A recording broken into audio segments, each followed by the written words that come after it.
हमारे चैनल पर बने रहने के लिए हमारे चैनल को लाल बटन दबा करके सब्सक्राइब करें और साथ में बेल आइकन घंटी दबाएं। जय श्री राधे कृष्ण। आप सभी का हमारे YouTube चैनल पे बहुत बहुत स्वागत है। आइए आज सुनते हैं संतान सप्तमी व्रत की कथा। संतान सप्तमी का व्रत, यह व्रत हर वर्ष भाद्रपद माह के शुक्ल पक्ष सप्तमी तिथि के दिन संतान सप्तमी का व्रत किया जाता है। इस व्रत को महिलाएं अपने पुत्र की दीर्घायु के लिए और सभी प्रकार के सुख और समृद्धि की प्राप्ति के लिए, कुशल क्षेम आदि के लिए इस व्रत को रखती हैं। इस व्रत को स्त्री या पुरुष कोई भी रख सकता है अपनी संतान की उन्नति के लिए। संतान सप्तमी के व्रत में भगवान शिव, माता पार्वती और भगवान गणेश का पूजन किया जाता है। किसी भी प्रकार के पूजन में अपने कार्यों की सिद्धि के लिए सबसे पहले भगवान गणेश का ही स्मरण किया जाता है। इससे कार्यों में सफलता प्राप्त होती है। भगवान शिव और माता गौरी सभी प्रकार के सुख और समृद्धि को प्रदान करने वाले हैं। जो भी भक्त सच्ची श्रद्धा के साथ संतान सप्तमी का व्रत करते हैं या कथा श्रवण करते हैं, उन्हें भगवान भोलेनाथ और माता गौरी की कृपा से सभी प्रकार के सुख और समृद्धि की प्राप्ति होती है। तो आइए सुनते हैं संतान सप्तमी व्रत की कथा। तो बोलिए प्रेम से भगवान भोलेनाथ की जय, माता पार्वती की जय। एक समय की बात है। पौराणिक कथा के अनुसार एक बार भगवान श्री कृष्ण ने युधिष्ठिर को बताया कि किसी समय मथुरा में लोमस ऋषि आए। मेरे माता पिता देवकी व वसुदेव ने उनकी सेवा की। ऋषि ने कंस द्वारा मारे गए पुत्रों के शोक से उबरने के लिए उन्हें संतान सप्तमी का व्रत करने को कहा और फिर इस व्रत की विधि बताई और कथा बताई। इसके अनुसार नहुस अयोध्यापुरी का प्रतापी राजा था। पत्नी का नाम चंद्रमुखी था। उसके राज्य में विष्णुदत्त नामक ब्राह्मण रहता था। उसकी पत्नी का नाम रूपवती था। रानी चंद्रमुखी व रूपवती में घनिष्ठ प्रेम था। वह बड़े ही घनिष्ठ मित्र थे। एक दिन वे दोनों सरयू में स्नान करने गए। वहां पर देखा कि अन्य स्त्रियां भी वहां पर स्नान कर रही थी और उन स्त्रियों ने वहीं पर माता पार्वती और भगवान शिव की प्रतिमा बनाकर विधि पूर्वक पूजन किया। फिर रानी चंद्रमुखी व रूपवती ने उनसे पूजन का नाम व उनसे उस व्रत की विधि पूछी। फिर उन स्त्रियों में से एक ने बताया कि इस व्रत का नाम संतान सप्तमी का व्रत है। यह संतान को प्रदान करने वाला है तथा सभी प्रकार के सुख और ऐश्वर्यों को प्रदान करने वाला है। उस व्रत की बात को सुनकर उन दोनों सखियों ने भी जीवन पर्यंत तक इस व्रत को करने का मन में संकल्प लिया और फिर भगवान शिव जी के नाम का डोरा बांध लिया। घर पहुंचने पर वे संकल्प फिर भूल गए।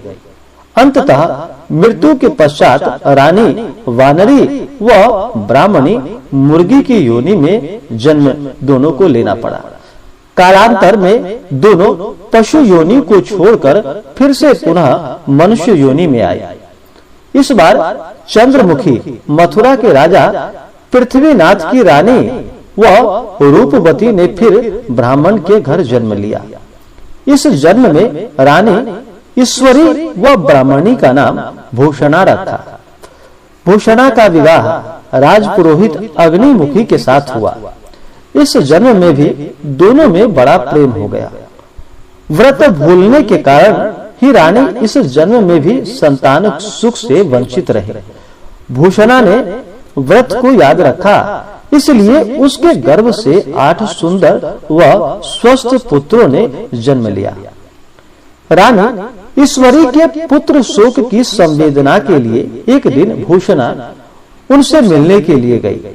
उसे देखते ही रानी के मन में ईर्ष्या का भाव ने जन्म लिया और उसने उसके बच्चों को मारने का निश्चय किया और बड़ा ही प्रयास किया, किंतु बालक न मर सका।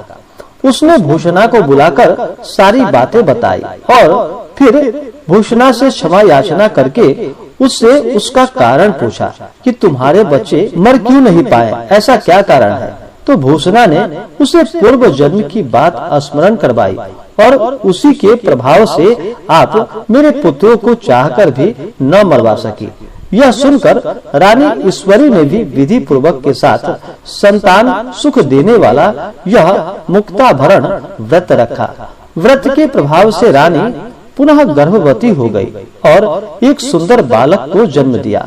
उसी समय से पुत्र प्राप्ति और संतान की रक्षा करने के लिए यह व्रत को रखा जाता है और यह संतान सप्तमी का व्रत, इस व्रत के प्रभाव से संतान की प्राप्ति होती है तथा सभी प्रकार के सुख और समृद्धि की प्राप्ति होती है। तो बोलिए प्रेम से भगवान भोलेनाथ की जय, माता पार्वती की जय। जो भी जातक, जो भी भक्त संतान सप्तमी का व्रत करते हैं, उन्हें चाहिए कि इस दिन सुबह ब्रह्म मुहूर्त में उठ करके नित्य क्रियाओं से निवृत्त हो करके गंगा नदी में या घर के जल में ही थोड़ा सा गंगा जल पिला करके स्नान करना चाहिए, शुद्ध वस्त्र धारण करना चाहिए और फिर व्रत का संकल्प अपने मन में लेना चाहिए और भगवान शिव, माता पार्वती से प्रार्थना करनी चाहिए कि हे भगवान भोलेनाथ, माता पार्वती, आज मैं आपके संतान सप्तमी का व्रत करने जा रहा हूँ या करने जा रही हूँ। इस प्रकार से भगवान से प्रार्थना करनी चाहिए।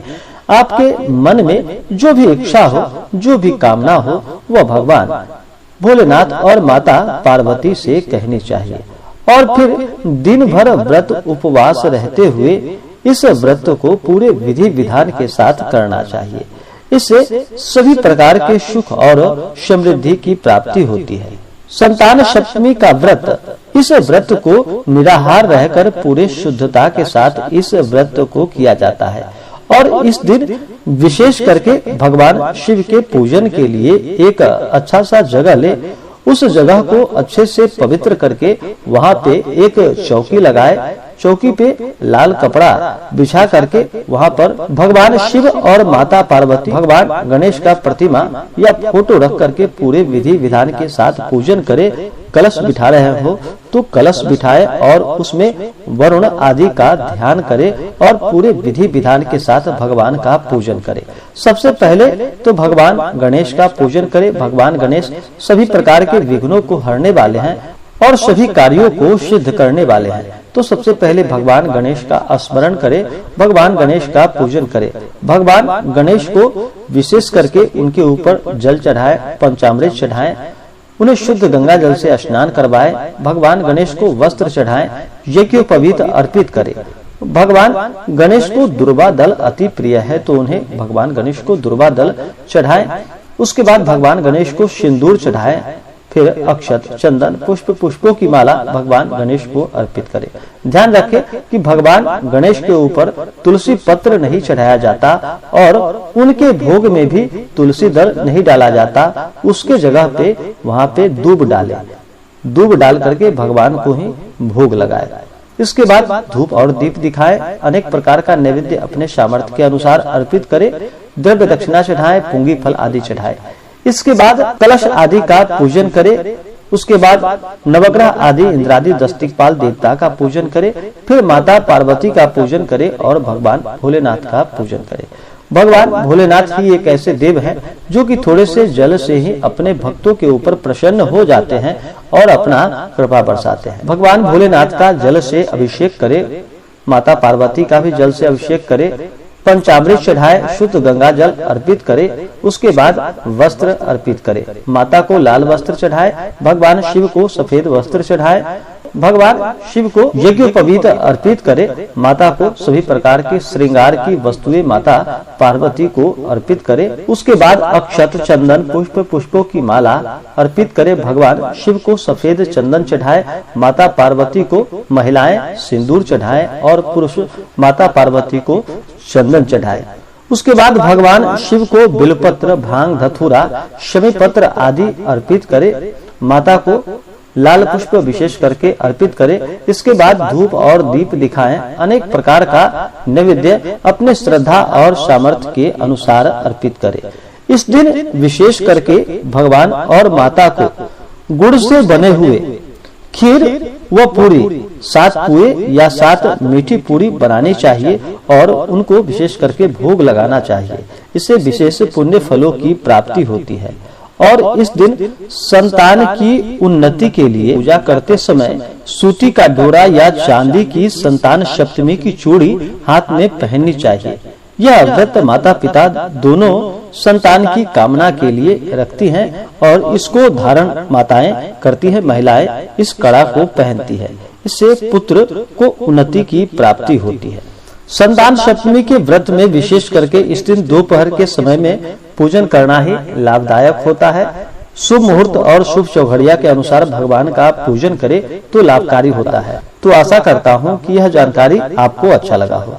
ऐसे ही जानकारियाँ की प्राप्ति के लिए हमारे इस चैनल को लाल बटन दबा करके सब्सक्राइब करें, साथ में बेल आइकन घंटी दबाएं ताकि मेरे वीडियो का नोटिफिकेशन आपके पास सबसे पहले पहुंचे।